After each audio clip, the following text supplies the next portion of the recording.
The cross does not represent the sufferings that we are spared from, but the sufferings that we are called to share in. And this is why Jesus says, count the cost, right? The cost of discipleship is the cross.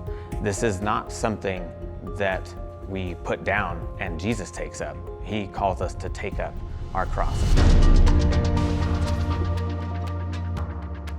I'm Andrew Rivera, and I am Associate Professor of Biblical Studies and Theology here at King's University.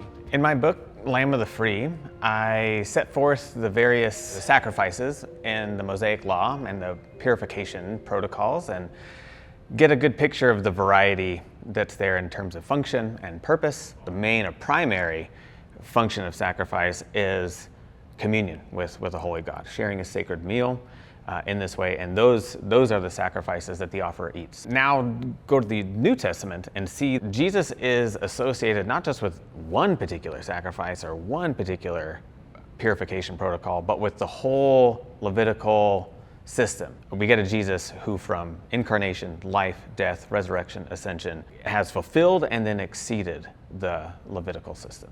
All of that sacrificial imagery has very important implications for what we might call discipleship, following Jesus. What does that mean for me as a follower of Christ?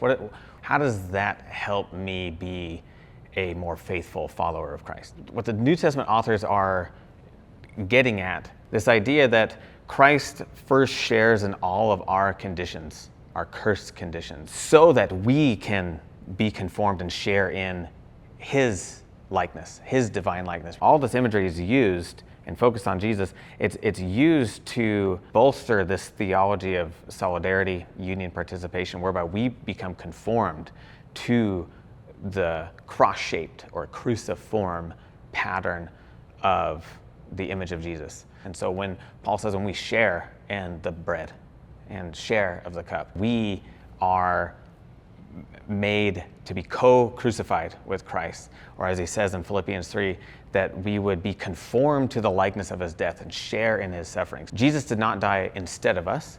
Jesus dies ahead of us. He pioneers the way through the curses of sin and death by joining himself with us so that we might be joined with him. Activated through sacraments like the Lord's Supper, where we share in his body and blood and are made one with him and with one another. That all this has ethical, character, formational meaning, purpose, and significance. That this is about us becoming mature humans, that is, in the likeness of Christ. And what is Christ like? He is the crucified one.